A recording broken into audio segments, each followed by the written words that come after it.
حضرت عمر رضی اللہ تعالیٰ عنہ کہتے ہیں ہم بیٹھے ہوئے تھے نبی کریم صلی اللہ علیہ وسلم کی خدمت میں, اچانک ایک شخص آیا, ایک ایک لفظ اس حدیث کا نپا تلا ہے.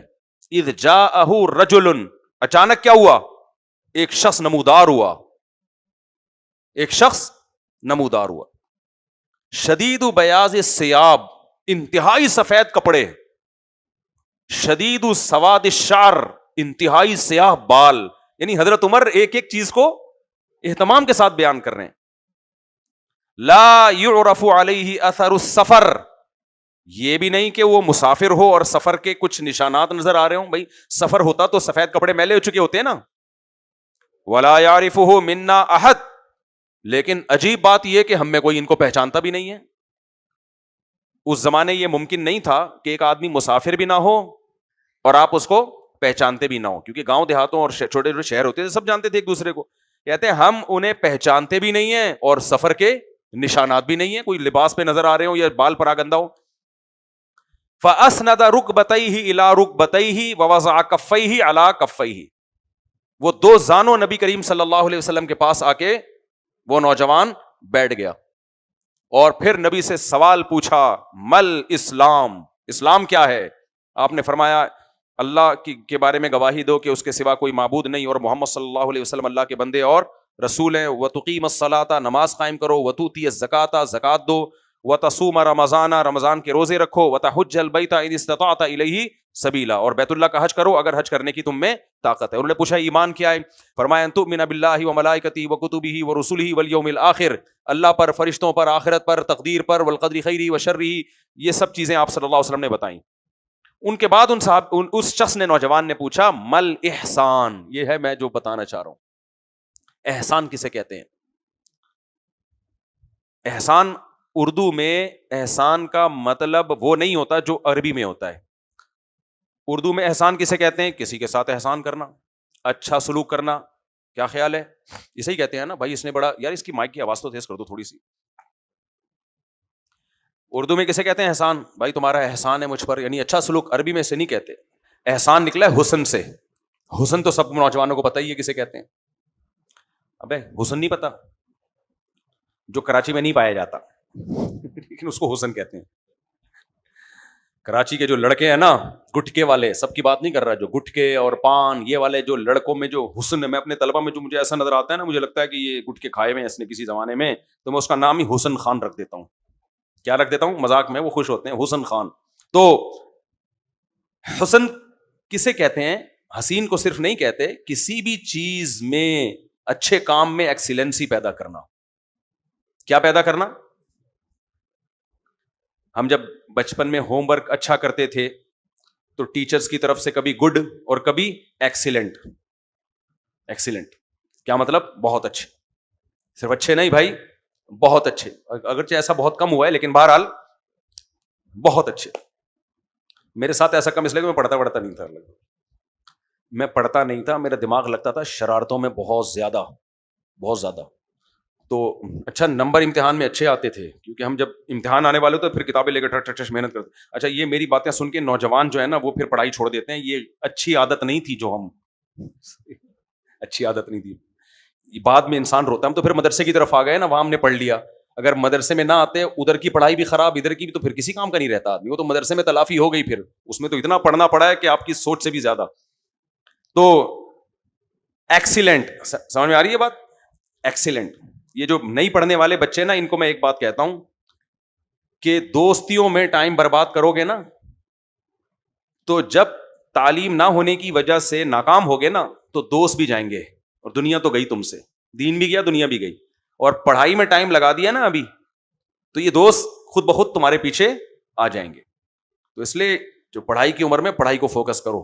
خیر, تو نبی کریم صلی اللہ علیہ وسلم سے وہ جو نوجوان آئے تھے, انہوں نے پوچھا مل احسان, اسلام کے بعد, ایمان کے بعد اگلا سوال کیا تھا؟ بولو احسان کیا ہے؟ تو نبی صلی اللہ علیہ وسلم نے فرمایا ان تعبد اللہ کأنک تراہ, اللہ کی ایسے عبادت کرو جیسے تم اس کو دیکھ رہے ہو. فإن لم تکن تراہ, کیونکہ تم اگر اللہ کو دیکھ نہیں بھی رہے, فإنہ یراک, وہ تو تمہیں دیکھ ہی رہا ہے. کیا مطلب؟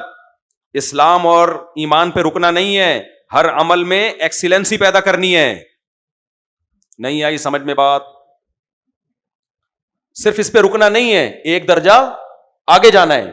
میں بار بار ایک بات بیان کرتا ہوں, دیکھو اسلام نا یا قرآن و سنت مثالوں کے ذریعے قواعد اور ضابطے سمجھاتا ہے, کلیے. اکثر اس کی میں ایک مثال دیتا ہوں. قرآن کہتا ہے ماں باپ کو اف نہ کرو, تو مطلب یہ اف نہیں ہے, مطلب ایک لا بیان کیا جا رہا ہے کہ ماں باپ کو تکلیف نہ دو. اس تکلیف میں برا بلا کہنا بھی آ سکتا ہے, گالیاں دینا بھی آ سکتا ہے, مارنا بھی آ سکتا ہے, اف کرنا بھی آ سکتا ہے, ان کی نافرمانی کرنا بھی آ سکتا ہے. اف تو ایک محض ایک ایگزامپل ہے. تو اس حدیث میں بھی جو نبی کریم صلی اللہ علیہ وسلم نے فرمایا کہ احسان یہ ہے کہ ایسے عبادت کرو جیسے اللہ تمہیں دیکھ رہا ہے, یہ استحضار کے ساتھ. تو مراد صرف نماز نہیں ہے, ہر عمل جو اللہ کی رضا کے لیے کیا جائے اس میں ایکسیلنسی مطلوب ہے. اتنا اچھا کرنا ہے اس عمل کو کہ اللہ کہے ایکسیلنٹ, بہترین, ویل ڈن, بہترین کام کیا تم نے. اب وہ نماز بھی ہو سکتی ہے, وہ صدقہ بھی ہو سکتا ہے, وہ تعلیم بھی ہو سکتی ہے. جو کام بھی اللہ کی رضا کے لیے کیا جائے گا اس کو دیکھو. میں ایک مثال دیتا ہوں. حضرت حذیفہ رضی اللہ تعالی عنہ کو نبی نے حکم دیا یہودیوں کی زبان سیکھو. تو حضرت حذیفہ کے لیے یہودیوں کی زبان سیکھنا عبادت بن گیا کہ نہیں بن گیا اس وقت جب نبی نے حکم دیا؟ نہیں آئی سمجھ بات؟ اب حضرت حذیفہ کہتے ہیں میں یہودیوں کی زبان سیکھنے میں جو ٹائم لگے گا وہ میں تہجد میں اور تلاوت میں لگاؤں گا, ثواب ملتا؟ بولتے کیوں نہیں. حضرت حذیفہ کہتے کہ یا رسول اللہ, آپ نے مجھے حکم دیا میں یہودیوں کی زبان سیکھوں, ایک تو غیر مسلموں کی زبان, میں تو عربی ہوں, مجھے تو عربی سے محبت, ہمارے باپ دادا کی زبان کیا تھی؟ عربی, اور آپ کی زبان, نبی کی زبان عربی, قرآن کی زبان عربی, بس عربی کو فوکس کروں گا میں. اور آپ حکم دے رہے ہیں ان کی زبان سیکھنے کا جن کو قرآن اسلام کا سب سے بڑا دشمن کہہ رہا ہے, یہودیوں کی. یہ اشکال کر سکتے تھے نا حضرت حذیفہ, لیکن کیا؟ بولو نہیں. دوسری بات یہ بھی کہہ سکتے تھے یا رسول اللہ بالکل اس زبان سے ہم آشنا نہیں ہیں کیونکہ ہم تو مکہ سے آئے ہوئے لوگ ہیں یا مدینہ میں ٹھہرے ہوئے لوگ ہیں, ہم تو عربی بولتے ہیں, ان کی زبان تو بالکل ڈیفرنٹ ہے. آج بھی یہودیوں کی زبان پوری دنیا سے بالکل ہی ایک, جو ہیبرو بولتے ہیں نا عبرانی زبان, بالکل ڈیفرنٹ زبان ہے. تو یہ تو بہت مشکل ہو جائے گی. تو اتنا ٹائم بہتر نہیں ہے میں قرآن حفظ کرنے میں لگا دوں, کیا خیال ہے بھائی؟ یا میں عبادت کرنے میں, نماز روزے میں لگا دوں. نماز بھی پڑھتے ہوں گے, روزہ بھی رکھتے ہوں گے, لیکن کچھ تو ٹائم ان کو یہودیوں کی زبان سیکھنے کے لیے نکالنا پڑے گا کہ نہیں پڑے گا؟ تو وہ کہہ سکتے تھے کہ اتنے ٹائم جو صبح شام کی تسبیحات ہے وہ میں ڈبل کر لیتا ہوں. نا نا نا نا, جب نبی نے ان کو کہہ دیا, توجہ آپ لوگ کی ہے کہ نہیں ہے, جب اگلے اتوار کو میں سب کو ٹھنڈے پانی سے نہلوا کے بٹھاؤں گا یہاں پہ, سوچ رہا ہوں تاکہ توجہ سے بیان سنا کریں. جب نبی کریم صلی اللہ علیہ وسلم نے ان سے کہہ دیا کہ یہودیوں کی زبان سیکھو, تو اب حضرت حذیفہ کے لیے فرائض اور واجبات کے بعد, وہ تو کرنے ہیں نماز فرض, جو روزے فرض ہیں وہ تو کرنے ہی ہیں, فرائض و واجبات کے بعد سب سے بڑی عبادت کیا بن گئی؟ یہودیوں کی زبان سیکھنا, جو ایک خالصتاً دنیاوی تعلیم ہے, اس کا دین سے براہ راست کوئی تعلق نہیں ہے. اس سے پتہ چلتا ہے بھائی دنیا کی نالج اگر اللہ کی رضا کے لیے حاصل کی جائے, اپنی قوم کو ترقی دینے کے لیے, ملک کو ترقی دینے کے لیے, مسلمانوں کو تنزل اور تباہی سے بچانے کے لیے, تو یہ نالج بھی کیا بن جاتی ہے؟ عبادت بن جاتی ہے. آپ کہہ سکتے ہو ہمیں تو نبی نے حکم نہیں دیا نا کہ ہم انگلش سیکھیں, یا نبی نے ہمیں حکم دیا ہو کہ ہم سائنس پڑھیں, اور نبی نے ہمیں حکم دیا ہو کہ ہم یونیورسٹیوں میں جا کے تعلیم حاصل کریں. ہمیں تو حضرت حذیفہ کو تو حکم دیا تھا, ہمیں تھوڑی حکم دیا ہے. یہاں پھر وہی اصول آ جاتا ہے کہ اسلام اور قرآن و سنت کی عادت ہے جزئیات کے ضمن میں کلیات بیان کرنا. گاڑی اردو ہے مگر یہ لفظ یاد رکھ لو, قرآن و سنت کی عادت ہے جزئیات کے ضمن میں بولو کلیات بیان کرنا. گاڑی اردو ہے لیکن یہ جملہ یاد کر لو. اس کا مطلب کیا ہے؟ قانون بیان کیا جاتا ہے لیکن قانون کی شکل میں نہیں, مثالوں کی شکل میں. سمجھ میں آ رہی ہے بات؟ کیوں؟ نبی کریم صلی اللہ علیہ وسلم ساری دنیا کے سارے انسانوں کے نبی ہیں, تھوڑے ٹائم میں قیامت تک کے قوانین بنا کے گئے ہیں, اس لیے نبی کی مثالوں ہی کو لاس قرار دے دیا گیا ہے. لا ہے, قانون ہے. اوتیت بجوامع الکلم، حدیث میں آتا ہے اللہ نے مجھے جامع کلمات دے کے بھیجا ہے. وہ جامع کلمات کیا ہیں؟ آپ کسی فرد واحد کو کسی بات کا حکم دے رہے ہوں گے، وہ قانون بن گیا. صحیح ہے نا؟ قیامت تک کے لیے ہر شخص کے لیے یہی حکم ہے. تو اب جب نبی نے حضرت حذیفہ کو فرمایا کہ تم عبرانی زبان سیکھو، یہودیوں کی زبان سیکھو، تاکہ ہم یہودیوں کی سازش سے بچیں. کس سے بچیں؟ ہم ہمارے خلاف پلاننگ نہ کر سکیں. تو یہ صرف حضرت حذیفہ کو نہیں، قیامت تک آنے والے تمام اہل اسلام کو حکم ہے کہ کوئی بھی ایسی نالج جس کے ذریعے ہم کسی کی سازش سے بچ سکتے ہیں، اپنے آپ کو اسٹیبل کر سکتے ہیں، ہم پاورفل بن سکتے ہیں، وہ تمام کی تمام نالج اسی حدیث کے تحت ان کا سیکھنا بھی کیا بن گیا؟ بولو نہیں آئی سمجھ. جملہ تو کمپلیٹ کر لو میرے بھائی. عبادت بن گیا. وہ کیا بن گیا؟ عبادت بن گیا. تو فرائض واجبات کے بعد ان علوم کو سیکھنا بھی کیا ہے؟ عبادت. حتیٰ کہ نبی نے یہاں تک فرمایا کہ جو صرف تجارت کرتا ہے نا، پیسے کماتا ہے، اس بیس پہ کہ بھیک نہ مانگے. اسلام بھیک مانگنے کو پسند کرتا ہے؟ نہیں. تو اب آپ نے کہا یار اللہ کو اپنے سامنے ہاتھ پھیلانے کے علاوہ کسی کے سامنے ہاتھ پھیلانا پسند نہیں ہے. میں اس لیے پیسہ کماؤں گا تاکہ میں صرف اللہ سے مانگوں، کسی سے نہ مانگوں. تو اس کا مطلب آپ پیسہ اس لیے کما رہے ہو کہ اللہ جو چاہتا ہے کہ آپ ہاتھ نہ پھیلائیں، آپ اس کی چاہت کو پورا کرو. تو نبی نے کیا فرمایا کہ ایسا ایماندار تاجر قیامت کے دن پیغمبروں کے ساتھ ہوگا. کتنی بڑی عبادت بن گئی کہ نہیں بن گئی ہے؟ کچھ بھی نہیں ہے، صرف مقصد ہے کہ لوگوں کے سامنے ہاتھ نہ پھیلانا پڑے. جس کی طبیعت میں استغنا ہوتا ہے نا، خدا کی قسم اسے کسی سے مانگتے ہوئے جو موت آتی ہے نا، ذلت محسوس ہوتی ہے، بچھڑتے کی غیرت ہو، وہ ڈوب کے مر جائے گا. وہ کہے گا یار میں کیسے ہاتھ پھیلاؤں. یہودیوں کی زبان. کیا خیال ہے؟ تو اب حضرت حذیفہ نے یہ کام عبادت سمجھ کے کیا. صحیح ہے نا؟ اور عبادت کے بارے میں نے بتایا قرآن کیا کہتا ہے کہ نماز میں ایکسیلنسی کیسے ہے، کہ ایسے کہ اللہ تمہیں دیکھ رہا ہے. تو یہ نماز تو ایک سائن ہے، علامت ہے. ہر کام جو اللہ کی رضا کے لیے کیا جائے گا ایسے کیا جائے گا جیسے اللہ ہمیں دیکھ رہا ہے، پورا فوکس. تو حضرت حذیفہ نے مکمل فوکس کیا. اور ابو داؤد کی روایت ہے، کہتے ہیں میں نے 15 دن میں ان کی زبان سیکھ لی. ہو سکتا ہے بہت ایکسپرٹ نہ ہوئے ہوں، مجھے معلوم نہیں ہے کہ وہ بہت ایکسپرٹ ہو گئے تھے یا نہیں ہوئے تھے، مجھے نہیں پتا. لیکن جب حضرت حذیفہ کہہ رہے ہیں میں نے سیکھ لی، اس کا مطلب بیسک تو سیکھ چکے تھے نا وہ. آج 15 دن میں کوئی سیکھ لیتا ہے؟ پتہ ہے کیوں نہیں سیکھتا؟ کوئی زبان سیکھنے کے لیے بیٹھے گا نا، پہلے تو بیٹھے گا ہی نہیں، 6 مہینے بیٹھنے میں لگا دے گا. وہ 6 مہینے کس میں لگائے گا؟ بیٹھنے. کل سے انشاءاللہ میں فرینچ سیکھنا. ہم بھی ایسے ہی ہیں، میں یہ جو باتیں کر رہا ہوں ہم سب ایک ہی جیسے ہیں، ہم تو پاکستانی ہیں نا، تو ہمارے ڈی این اے میں سستی ہے. بھائی کل سے میں یہ سیکھوں گا، انگلش سیکھوں گا یا فرینچ سیکھوں گا تاکہ میں ذرا فرانس میں بزنس کرنا ہے یا میں نے تبلیغ کرنی ہے یا جو بھی کرنا ہے. پہلے سوچنے میں 6 مہینے لگائے گا. کتنے مہینے لگائے گا؟ کیونکہ جب سوچنے بیٹھے گا ایک ویڈیو آ جائے گی شارٹ پہ، کوئی میم آ جائے گی، کوئی لطیفہ آ جائے گا، کوئی ڈانس کرتی ہوئی لڑکی آ جائے گی، اس کو دیکھنا.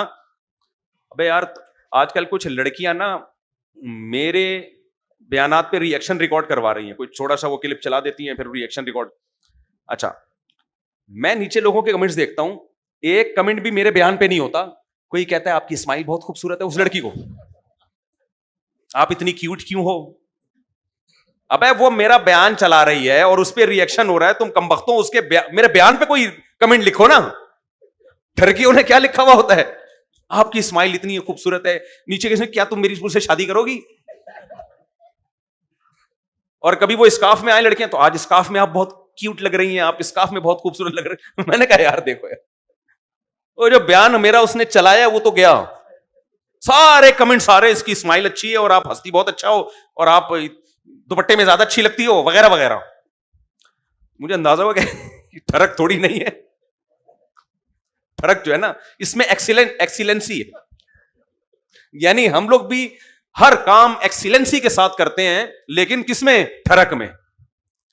ٹھڑک میں ایکسیلنٹ کہنا چاہیے ہمیں. خیر تو کیا کہہ رہا تھا یار میں؟